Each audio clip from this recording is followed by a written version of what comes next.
श्रीमद् भागवतम स्कंद द्वितीय अध्याय 10 भागवत सभी प्रश्न का उत्तर है। श्लोक संख्या 41 शब्दार्थ अनुवाद तात्पर्य श्री भक्तिवेदांत स्वामी प्रभुपाद के द्वारा। सत्वं रजस्तम इति तिस्रः सूरनृनारकः तत्राप्येकैकशो राजन् विद्यन्ते गतयस्त्रिधा यदैकैकतरोऽन्याभ्यां स्वभाव उपहन्यते। शब्दार्थ सत्वं सतोगुण, रजः रजोगुण, तमः तमोगुण इति इस प्रकार तिस्रः तीन सुर देवता नृ मनुष्य नारका नारकी अवस्था में पड़ा हुआ तत्र अपि वहां भी एकैकशः दूसरा राजन हे राजा विद्यन्ते में बांट देते हैं गतयः गतियां त्रिधा तीन यदा उस समय जब एकैकतरः एक दूसरे के प्रति अन्याभ्याम दूसरे से स्वभाव आदत उपहन्यते प्राप्त करता है।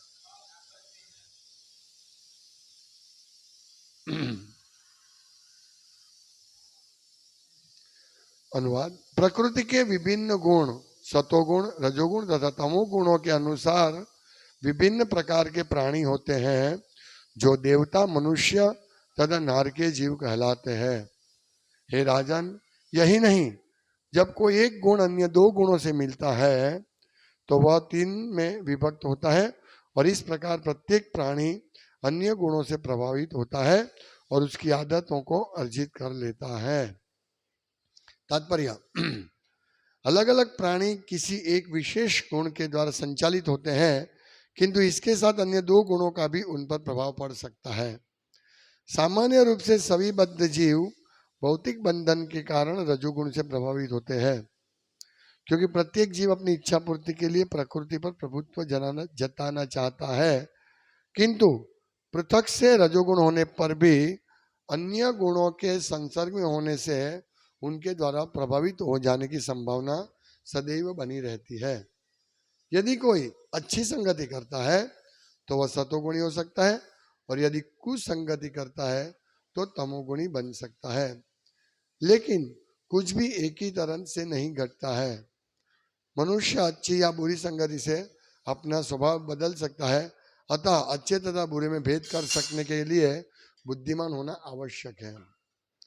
सर्वोत्तम संगति तो भगवान के भक्तों की सेवा होती है और उस संगति से मनुष्य भगवान के शुद्ध भक्तों की कृपा से सर्वाधिक योग्य व्यक्ति बन सकता है।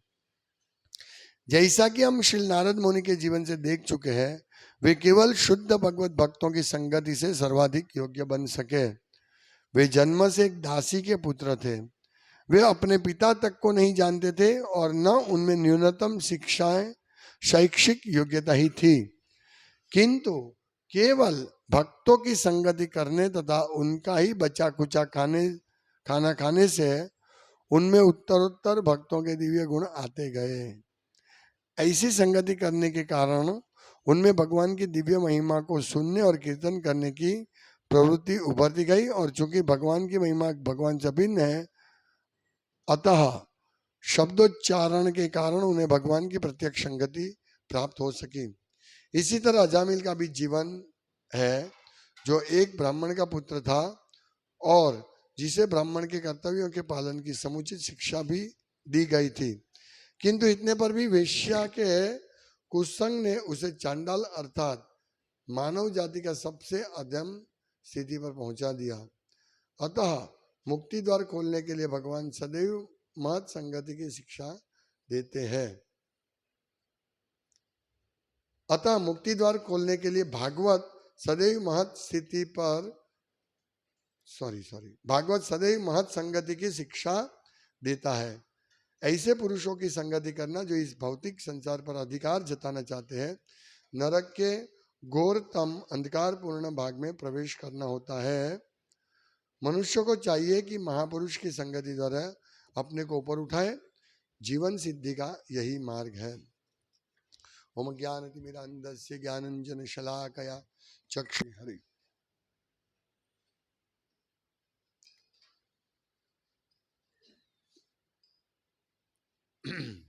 कल हमने देखा कि भगवान इस पूरे भौतिक विश्व में जीव का बीज प्रकृति को देकर जीव अपनी अपनी विभिन्न परिस्थितियों में उत्पन्न करते हैं और फिर वो अपना कार्य पूर्व कर्म के जो भी उनको मिला उससे करते हैं। तो ये हमने देखा कल। आज वो जो पूर्व कर्म जो है उससे हम जो अभी अभी सुख दुख भुगत रहे, अभी उसमें से कैसे निकले। क्योंकि कोई ऐसा प्रश्न करते हैं कि यदि सब निश्चित ही है, हमको इतना सुख ही मिलना है और इतना ही दुख मिलना है, तो हम आगे कार्य क्यों करें। लोग कहते हैं ऐसा कि भाई सब निश्चित है। आप बोलते हो कि हमारे भाग्य में होगा तो ये सुख मिलेगा, भाग्य में नहीं होगा तो नहीं मिलेगा, तो फिर काम क्यों करते हो, है ना, प्रश्न होता है ना। ये प्रश्न का उत्तर इसमें दिया है। हमको जो भी सुख दुख मिलता है वो हमारे पूर्व कर्मों के हिसाब से मिलता है, और अभी जो हम कार्य करेंगे उसका भविष्य में हमको कर्मफल मिलेगा। इसीलिए हमको कार्य करना है कि हमारा जो सुख दुख अभी मिलता है तो हम ऐसा कार्य करें कि वो सुख दुख से छुट्टी ले ले हम, और इस भौतिक जगह से छुट्टी ले। इसीलिए हम लोग कार्य करते हैं, है ना। ये जो हमारे नसीब में जो है वो तो मिल रहा है, वो हमारे पूर्व जन्म के कर्म के हिसाब से है। लेकिन अभी जो हम भविष्य में जो फल मिलेंगे उसके लिए अभी हम कार्य कर रहे हैं, क्योंकि कार्य किए बिना हम नहीं रह सकते। अभी वो किस प्रकार से कार्य करना चाहिए वो शिक्षा आज दे रहे हैं भगवान सुखदेव गोस्वामी, कि हम लोग 3 प्रकार के गुणों से आच्छादित है। प्रकृति के 3 गुण, सत्व रज और तम, और ये 3 गुणों का मिश्रण की वजह से जीव या तो देव कहलाते, या मनुष्य कहलाते, या पशु कहलाते, नारकी जीवन में जाते हैं। तो हमें समझना है कि किस प्रकार से अभी हमें कार्य करना है, ये बहुत जरूरी है। ये कार्य अभी जो हम सुख दुख भुगत रहे वो इतना इंपॉर्टेंट नहीं है, वो महत्वपूर्ण नहीं है, पर हम अभी जो कार्य करेंगे वो महत्वपूर्ण है। मतलब ये कार्य का हमारे सुख दुख से संबंध मत जोड़ो। सुख दुख अलग है, अभी हम जो कार्य कर रहे हैं वो अलग है। इसका अर्थ क्या है कि हमें सुख मिले या दुख मिले, हमें ये कार्य तो करना ही है। अभी हम बहुत दुखी हैं, फिर भी हम लोग हमारे कार्य करने के लिए तो जाएंगे ना, अपने बिजनेस नौकरी पे तो जाएंगे, दुखी है फिर भी। यानी हमारा सुख दुख हमारे कार्य पे बाधा नहीं डालता है। हाँ, हमारे मन पे बाधा डालता है, लेकिन हम वो कार्य छोड़ते नहीं है, क्योंकि कर्म तो करना ही पड़ेगा। हम कितने भी सुखी होंगे, कर्म तो करना पड़ेगा। कर्म किए बिना हम नहीं रह सकते। तो अभी कैसा कर्म करना चाहिए जिससे हमें सर्वोच्च लाभ मिले, टॉप मोस्ट लाभ मिले। अभी वो कैसा कार्य है, वो समझने के लिए पहले प्रकृति के 3 गुण समझने पड़ेंगे। कि प्रकृति के 3 गुण जो भागवत गीता में बहुत अच्छी तरह 14वें अध्याय में बहुत सुंदर व्याख्या दी गई है। सत्व गुण क्या है, रजोगुण क्या है, तमोगुण क्या है, और इसके प्रभाव में रहकर व्यक्ति कैसा होता है वो भी सब समझा दिया है। अब यहां 3 इंपॉर्टेंट पॉइंट इसमें से हमको निकालना है। क्या समझना है? सबसे पहले है कि हम जो प्रकृति के, हम जो भी हमारा स्वभाव है वो प्रकृति के गुण के हिसाब से है। यदि हम बहुत इच्छाएं करते हैं अनगिनत इच्छा हमारे हृदय में है, ये कर लो, वो कर लो, इसके बाद वो करूंगा, फिर वो करूंगा, अनगिनत इच्छा। और इस मनुष्य जीवन में, पृथ्वी पे लोगों में रजोगुण ज्यादा होता है, अनगिनत इच्छा है। प्रभुपाद कहते हैं कि सामान्य रूप से सभी बद्ध जीव भौतिक बंधन के कारण रजोगुण से प्रभावित होते हैं, या सभी जीव लिखा, मतलब पूरे विश्व में। हाँ, इच्छाएं कर रहे हैं, क्योंकि प्रत्येक जीव अपनी इच्छा पूर्ति के लिए प्रकृति पर प्रभुत्व जताना चाहता है। प्रभुत्व, ये सबसे महत्वपूर्ण पॉइंट है कि हम रजोगुण में क्यों हैं, क्योंकि हम प्रभुत्व जताना चाहते हैं, इच्छा करते हैं कि सबका मालिक मैं हूं, सब चीज जितनी दिखती है उसका मालिक मैं रहूं, ये प्रभुत्व जताना चाहते हैं। किसी के पास खेत के लिए जमीन होती है, उसका संतुष्टि नहीं होती है, फिर और जमीन लेता है, और जमीन लेता है, और जमीन लेता है, जमीन लेता है, बहुत विशाल मात्रा में उसके पास जमीन है।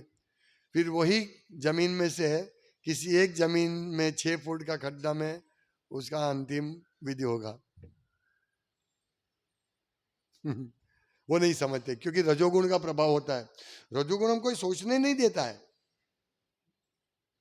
रजोगुण यानी भाग दौड़, भागना, पैशन, ये कर लो, वो कर लो, हाँ? शांति नहीं होती उसमें। सत्वगुण में सोच सकते हम। तो रजोगुण से हमें, तमोगुण और रजोगुण से हमें सत्वगुण में हमारे स्वभाव को ले जाना है। हमारे 3 जो गुण है सत्वगुण में, सत्वगुण यानी ज्ञान प्राप्त करना और शांति से, शांति रहती है सत्वगुण में। तो इसीलिए जब हम कोई भी, हम ये समझते हैं कि ये 3 गुण अगर हम समझ जाएंगे तो हम जब गुस्सा करते तो सोचते अरे अभी मैं प्रकृति का तमोगुण के प्रभाव में हूं। जब मैं बहुत भाग दौड़ करता हूं पैसे कमाने के लिए या इंद्रिय तृप्ति के लिए, होटल में जाओ, हाँ, ये लारी पे खा लो, इधर घूमने जाओ, उधर घूमने जाओ, तो ये जब हमारा स्वभाव है तो हम सोचना चाहिए हम रजोगुण में हैं। लेकिन ये सब करने के टाइम थोड़ा सत्वगुण डेवलप करने के लिए हमें सोचना चाहिए कि भाई मैं क्या कर रहा हूं, 1 मिनट रुको, मैं भाग दौड़ कर रहा हूं, भाग दौड़ कर, रुको, मैं पहले शेड्यूल बना लेता हूं, मुझे क्या करना है पूरे दिन में, कितना समय जॉब के लिए देना है, बिजनेस के लिए देना है, कितना समय इंद्रिय तृप्ति के लिए देना है, कितना समय भक्ति के लिए देना है। ये जब हम प्रकृति के 3 गुणों को समझ जाएंगे तब हम इस प्रकार से शांति से बैठ के ये प्लानिंग कर सकते हैं, योजना कर सकते हैं। कैसी योजना? ये भाग दौड़ बंद करने की योजना। सत्वगुण इसमें ज्यादा आएगा।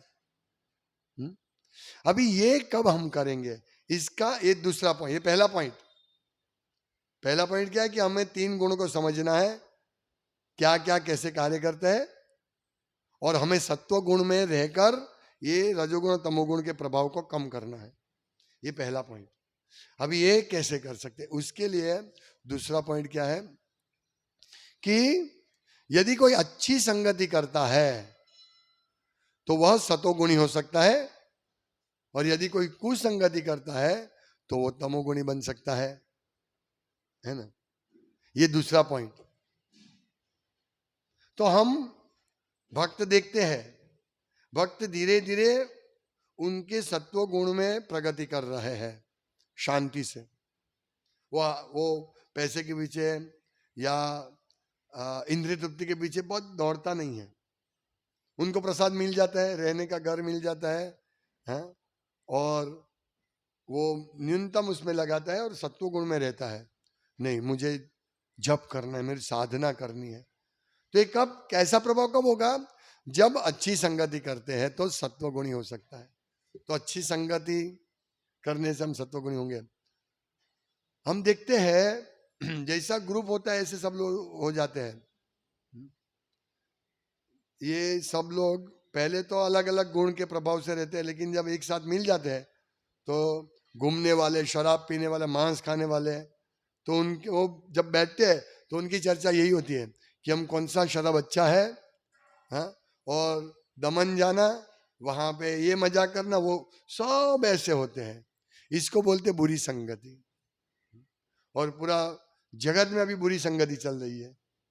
पूरी पृथ्वी पे। अच्छी संगति नहीं है, ये बुरी संगति है। तो बुरी संगति से कुसंगति करता है तो तमोगुणी बन सकता है। तो एक ही तरह नहीं होता है। हम यहाँ जितने भी बैठे हैं सब अलग अलग, किसी में सत्वगुण बहुत ज्यादा है, किसी में रजोगुण थोड़ा ज्यादा है। इस प्रकार हम सब बैठे, सब एक सरी का नहीं बनता है। सब परिस्थिति एक होने के बावजूद भी सबको 1-1 लाख रुपया दिया जाए तो सब अपने गुणों के हिसाब से अलग अलग खर्च करेंगे। जिसमें पूरा सत्वगुण है वो 1 लाख में से 50,000 सीधा कृष्ण की सेवा में दे देगा, 25,000 इधर उधर दे देगा अपने फैमिली के लिए, और 25,000 ही अपने पास रखेगा। जिसमें तमोगुण ज्यादा है वो तो शराब मांसाहार उसमें पूरा 1 लाख रुपया निकाल देगा।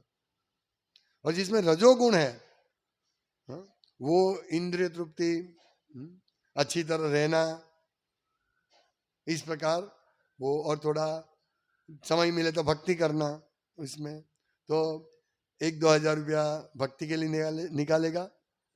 और बाकी का पूरा अमेरिका घूमना है, अमेरिका 1 लाख रुपए से कुछ नहीं होगा, पर हिमालय जाना या इधर घूमना, बड़ी होटल में खाना, ऐसे वो 1 लाख घुमा देगा। और थोड़ा सा भक्ति करेगा वो। उसको वो रजोगुण में आके भी मतलब ठीक है ये करना चाहिए। तो 1 लाख का सब अलग अलग उपयोग करेंगे, सब गुणों के हिसाब से। रजोगुण के साथ तमोगुण सत्वगुण भी होते हैं। इस प्रकार से 1 लाख रुपए का उपयोग अगर 1 लाख लोगों को दिया जाए तो सब अलग अलग करेंगे सब। ये प्रकृति के 3 गुणों का मिश्रण है। आपको किसी भी जगह एक सरीका नहीं मिलेगा, लेकिन यदि भक्तों की संगति करेंगे तो वो एक सरीका उसका उपयोग करेंगे, क्योंकि उसको मालूम है कि हमारा ये पैसे किसका है, ये हमारा पैसा नहीं है, ये पैसे भगवान का है। तो इस प्रकार अच्छे तथा बुरे में भेद कर सकने के लिए बुद्धिमान होना आवश्यक है। तो ये पहला पॉइंट, हमें प्रकृति के 3 गुणों को समझना है, हमारे पर कैसे प्रभाव करते हैं वो समझना है। दूसरा पॉइंट, हमारी संगति कैसी होनी चाहिए है। तो ये समझना, ये ज्ञान प्राप्त करना बहुत जरूरी है। नहीं तो हम कोई भी व्यक्ति से मिल लेंगे और कैसे भी ये कर लेंगे।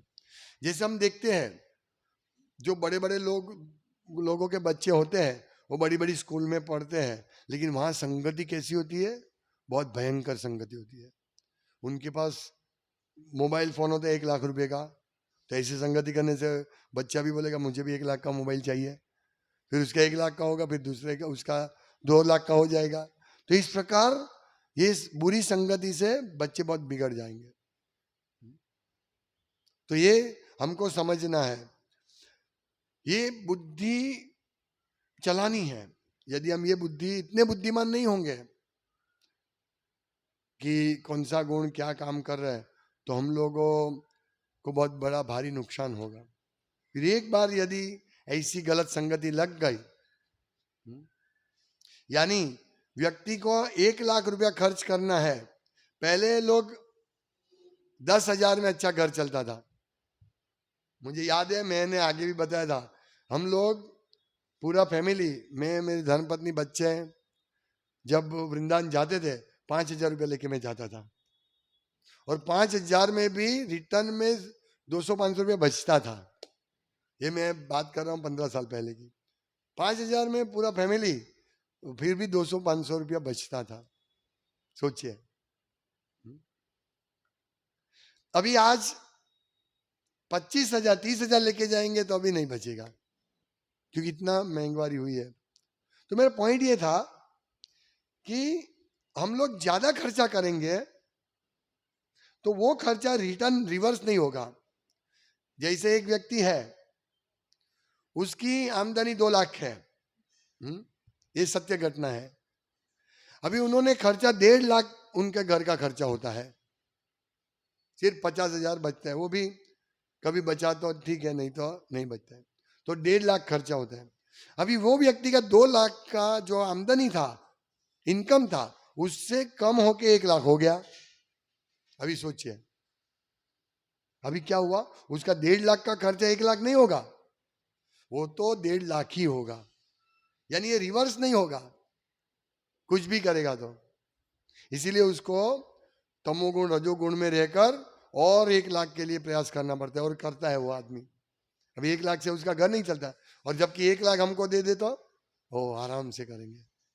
कहने का तात्पर्य कि हमें हमारे खर्चे को सोचना है, कैसे करना है, सत्व गुण में रहकर हमारे पैसे को किस प्रकार उसका उपयोग करना है। नहीं तो जितना पैसा आ रहा है, हम सोचते हमारे पास तो बहुत पैसे आ रहे हैं, लेकिन पैसे को कब ब्रेक लग जाएगी, कब हमारा भाग्य, हमारे कर्म फल, पुण्य कर्म फल वो खत्म हो जाएगा, हमको मालूम नहीं होगा। इसीलिए हमारे पास ज्यादा भी पैसा आता है तो हमें भगवान को केंद्र में रख के इसको खर्च करना है। ऐसा नहीं कि ज्यादा पैसा है इसलिए ज्यादा खर्च करो, नहीं, कभी भी ऐसा नहीं करना है हमको। ये बहुत प्रैक्टिकल शिक्षा है। क्योंकि पैसा आएगा तो हमारा रजोगुण बढ़ जाएगा और हम फाट फाट खर्च कर देंगे, लेकिन हमें सत्वगुण में रहना है और भक्त रह सकता है, सोच सकता है यार अभी मेरे पास ज्यादा पैसा आ रहा है तो मैं क्या करूं इसको, क्या फर्नीचर चेंज करवा दूं, कार बड़ी अच्छी ले लो, या घर और बड़ा ले लो, नहीं, वो रजोगुण का डिसीजन है ना। पैसा ज्यादा आते रखो, ऐसा जरूरी नहीं कि पैसा है उसको निकाल ही दो, कैसे न कैसे निकाल दो, कलर करवा दो। प्रभुपाद एक बार अमेरिका में कि कोई टेंपल में, न्यूयॉर्क में, डांटा उनको कि तुम हर बार मंदिर में जब भी आता हूं तो हर साल में कलर करवाते रहते हो, क्यों इतना खर्चा करते हो। तो ऐसा है, ऐसा नहीं हमको पैसा आ रहा है, बहुत दान आ रहा है इसीलिए बहुत खर्चा कर दो, नहीं, जितना आवश्यक है उतना ही खर्चा करो। यदि चल सकता है तो चलाओ, यदि टेबल टूट गया है उसको 2 खिली मार सकते, चलाओ, नया लाने की आवश्यकता नहीं, चाहे हमारे पास पैसा है तो भी। तो ये हमको समझना है किस प्रकार से बुद्धि का उपयोग कर, ये सत्वगुणी बुद्धि है। रजोगुण में फेंक दो ये टेबल, कुछ काम करने, नया लाओ, पैसा बहुत है, ये रजोगुण की बुद्धि है। इसलिए भक्तों को भी ध्यान रखना है एक एक चीज पे। सर नहीं पैसा आया इसलिए सब वापर, ये इंडिविजुअल भी और कलेक्टिवली, सामूहिक रूप से भी। यानी हम लोग इस संस्था से जुड़े तो हमारे पास ज्यादा अकाउंट रहता है और हमारे घर का भी अकाउंट रहता है, तो दोनों अकाउंट में हमें सत्वगुण रजोगुण तमोगुण का हमारा स्वभाव समझकर कार्य करना है कि नहीं मेरे में रजोगुण ज्यादा है, मैं इसका वापर निकाल दूंगा, इसका निकाल कर दूंगा, इतना पैसा बड़ा है ना, नहीं मैं अच्छी तरह इसको रखूं। इसीलिए आप देखिए जो इस प्रकार से कार्य नहीं करता है वो जीवन के अंत तक कार्य करता ही रहेगा, भक्ति वो ज्यादा नहीं कर पाएगा। इसीलिए भक्तों को बैठ के सोचना, प्लानिंग करना है कि मेरे पास ज्यादा पैसा है तो मैं क्या करूं जिससे मैं अच्छी तरह भक्ति कर सकूं और बहुत जल्दी 50 वनम रचित, 51 साल में मैं रिटायर हो जाऊं। ये प्लानिंग करना है और ये प्लानिंग भक्तों की संगति में करना है। यदि हम इस प्लानिंग में फेल हो गए तो समझना हम रजोगुण से बाहर नहीं निकल पाएंगे। और जैसे जैसे अभी देखो हमारे कपड़े को दाग लग गया है कुछ भी, तो हम जल्दी निकाल देंगे तो निकल जाएगा, लेकिन दागी रहेगा लंबा समय तो निकलना मुश्किल है। ऐसे ही है रजोगुण का धब्बा, जब हमको लगता है ना, हम सोचते थे कि 50 साल नहीं 60 साल में रिटायर होंगे, 60 साल को बोलेंगे 70 साल में रिटायर होंगे। ये धब्बा जैसे 50 साल में रिटायरमेंट प्राप्त करना इजी है, 60 साल में उससे मुश्किल है, और 70 साल में तो पॉसिबल ही नहीं है। फिर प्रकृति जबरदस्ती से हमारे हाथ पैर को बंद कर देगा तब हम रिटायर होंगे, वो भी रिटायर नहीं होंगे, फोन पे बात करके बोलेंगे भाई अभी मेरे पैर तकलीफ है, चल नहीं सकता हूं, पर वो बिजनेस तो चालू रहेगा। ऐसा मत करो। हमें समझना है ये जो हमको काम गधे की तरह काम रजोगुण करवाता है, गधे की तरह करवाते ही रहता है। इसलिए हमको रजोगुण से बाहर निकलना है। इसमें 2 एग्जाम्पल दिया है प्रभुपाद ने। एक तो नारद मुनि का एग्जाम्पल। नारद मुनि ने कोई ज्यादा पढ़े लिखे नहीं थे, मतलब उनको शिक्षण नहीं था कोई भी। वो 5 साल के बच्चे थे, पिता कौन थे वो मालूम नहीं था उनको, सोचिए। और उनकी माँ तो दासी थी, दासी पुत्र थे वो। फिर भी उन्होंने क्या किया, भगवत भक्तों का संग किया, भक्ति वेदांत साधु का संग किया। देखो वो कहां से कहां पहुंच गए। उनके पास कोई योग्यता नहीं थी, शैक्षणिक योग्यता, छोटे से धन नहीं था, पिता कौन थे मालूम नहीं था, आज कहां से पहुंच गए।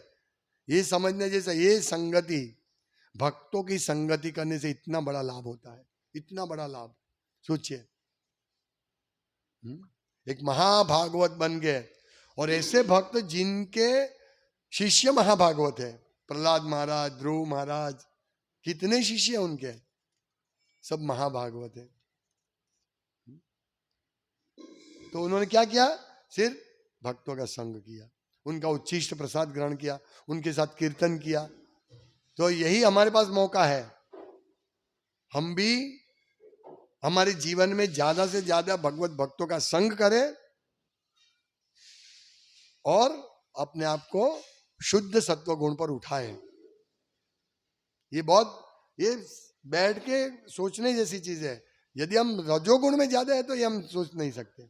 इसीलिए भक्तों को थोड़ा बैठ के प्लानिंग करना चाहिए। दौड़ भाग, जैसे जैसे माला खत्म किया, रीडिंग हुआ तो हुआ, नहीं तो कोई बात नहीं। ऐसे नहीं, निकालो समय, इच्छा करो कि भगवान मैं बहुत भागता हूँ, दौड़ता हूँ, मुझे कृपा करके समय का मुझे चाहिए ताकि मैं आपकी भक्ति कर सकूं। और ये समय निकाल के भगवान को प्रार्थना करो और भक्तों का ज्यादा से ज्यादा संग करो। ये इसमें है। अभी दूसरा एग्जाम्पल दिया है, किसका, अजामिल का। अजामिल ने कुसंगति की और रिजल्ट कितना भयंकर। कुसंगति कितने समय के लिए, बहुत कम समय के लिए, थोड़े से मिनटों के लिए कुसंगति की, और वो इनका कितना बड़ा नुकसान हुआ, कितना बड़ा नुकसान हुआ। वो तो अच्छा था, वो साधु, मतलब वो भक्ति करता था वो पहले, इसीलिए वो बच गए अजामिल। लेकिन जो भक्ति नहीं करता है और वो भक्तों का संग नहीं करता है, कुसंग करता है, तो इसकी क्या हालत होगी हम समझ सकते हैं। हाँ, तो वो ब्राह्मण पुत्र थे और जिसे ब्राह्मण के कर्तव्य के पालन की समुचित शिक्षा दी गई थी। ये दोनों केस देखिए, नारद मुनि को कोई शिक्षा नहीं, दासी पुत्र को कोई शिक्षा नहीं थी, अजामिल को शिक्षा दी गई थी ब्राह्मणत्व की। और वो अपने पिता को यज्ञ में मदद करने के लिए फल फूल समेत घास पुष्प लेने गए थे।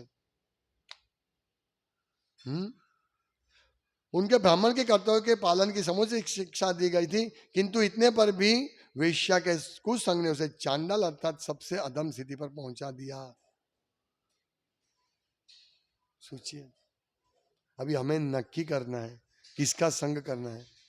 8 घंटे 9 घंटे अभक्तों का संग करे या भक्तों का संग करे। अजामिल ने थोड़े से मिनट संग किया, वेश्या को देखा, शूद्र को देखा, पूरा खत्म हो गया। हम तो 8-10 घंटा संग करते, सोचिए हमारी क्या हालत होगी, हम कब सत्व गुण में आएंगे। इसीलिए हमें ज्यादा से ज्यादा, हमें या तो हम ऐसे संग में होते हैं तो उनको संग देना चाहिए, उनको भक्ति देना चाहिए। क्योंकि ये बुरे लोग हैं ना, हम बुरे, उनके विषय क्या होते हैं मालूम है, शराब, सुंदरी और धन। शराब और सुंदरी विषय होते हैं, और शराब और सुंदरी के लिए क्या चाहिए, धन। उनका यही विषय होता है। आप देख लो कहीं भी, वो या तो सुंदरी है, बहुत सुंदरी अच्छी है, वेश्या की बात करेंगे, शराब, और ये शराब और सुंदरी जो उसके पीछे दौड़ते हैं वो मांसाहार भी करेंगे, और ये सब करने के लिए धन चाहिए, तो धन तो उसको कमाना पड़ेगा। तो ये पूरा गच्छति इति जगत, ये पूरा जगत शराब और सुंदरी के पीछे है, धन कमाने के लिए। तो हम भक्तों को क्यों धन चाहिए, क्यों धन चाहिए? ये सोचना चाहिए ना भक्तों को, क्यों चाहिए मुझे धन?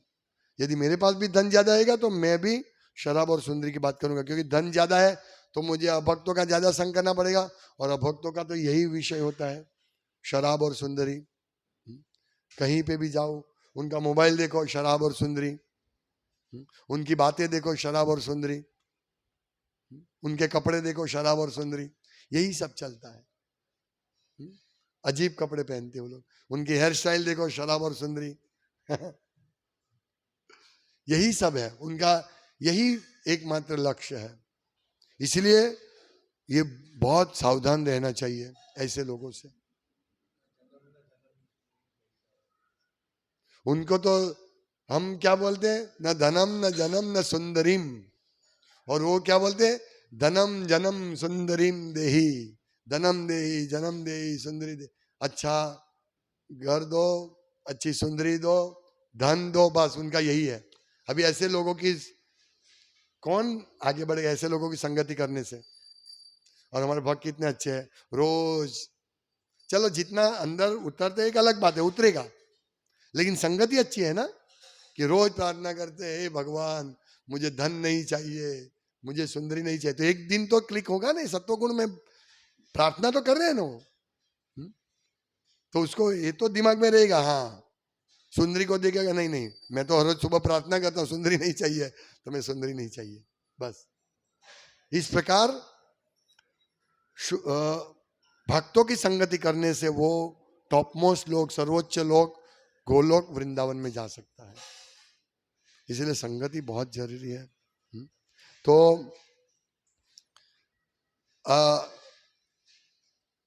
उनको अजामिल को अधम स्थिति में पहुंचा दिया, जो ब्राह्मण से अधम स्थिति में पहुंचा दिया, और दासी पुत्र से सर्वोच्च स्थिति में पहुंचा दिया नारद मुनि को। ये संगति का ये है ना, इसीलिए हम लोगों को बहुत सावधान चाहिए। ऐसे पुरुषों की संगति करना जो इस भौतिक संसार पर अधिकार जताना चाहते हैं, नरक के घोर अंधकारपूर्ण भाग में प्रवेश करना होता है। मनुष्य को चाहिए कि महापुरुष की संगति द्वारा अपने को ऊपर उठाए, जीवन सिद्धि का यही मार्ग है। इसीलिए हम लोगों को गलती से भी अभक्तों का संग नहीं करना है। यदि संग करने को आए तो हम उससे भक्ति की ही बात करें। जैसे हम भक्ति की बात करेंगे वो भाग जाएगा, वो ज्यादा नहीं तुम्हारे पास रहेगा, लेकिन उसमें भी सावधान रहना है, क्योंकि वो तो उसका तो एक क्षण का संग चाहिए, हमारा संग उसको बहुत घंटे का चाहिए, दिनों सालों चाहिए उनको, तब जाके उसमें हमारा प्रभाव होगा, और उनका प्रभाव हमारे एक सेकंड में आ जाएगा, है ना। बुरी संगति तुरंत आ जाएगी। तो इसीलिए मनुष्य को चाहिए कि महापुरुष की संगति द्वारा अपने को उठाए, जीवन सिद्धि का यही मार्ग है। यानी साधु संग साधु संग साधु संग, बस ये सब शास्त्र कहते हैं, सर्वशास्त्र कहे, लव मात्र साधु संग सर्व सिद्धि है। इसलिए हम लोगों को साधु बनना है और लोगों का उद्धार करना है, प्रचार ही सार है। हरे कृष्ण। श्रीमद् भागवतम की जय, शिला प्रभुपाद की जय। वाञ्छाकल्पतरुभ्यश्च कृपा सिन्धुभ्येव च पतितानां पावनेभ्यो वैष्णवेभ्यो नमो नमः।